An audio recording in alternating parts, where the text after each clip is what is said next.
Hey guys, it's Peter from Gold Coast Plumbing Experts. Just out here today in Labrador. We're cutting in a junction into the stack point, and then we're going to put a flex shaft down and clear out as much of the rust as we can. So we've got Ryan up in there. He's just cutting that junction in now. So it's that's the branch line from the shower and the vanity upstairs. It goes across, and then that piece is the galvanised part. So what we're going to do is we're going to clear that out with a flex shaft, get rid of all the rust, and then put that junction in that is making up now. I'll show you the finish result. Alright guys, so we've just cleared the drain with the flex shaft. I'll just give you a look on what it looks like on the inside. So just put the camera up there, push it through for us, and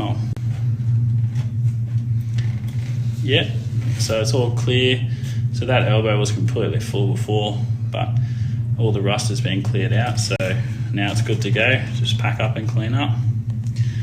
Alright guys, if you have any blocked drains and you want to get one of the experts out, just give us a call. My name's Pete. See you in the next one. Call Gold Coast Plumbing Experts on 1300 600 632.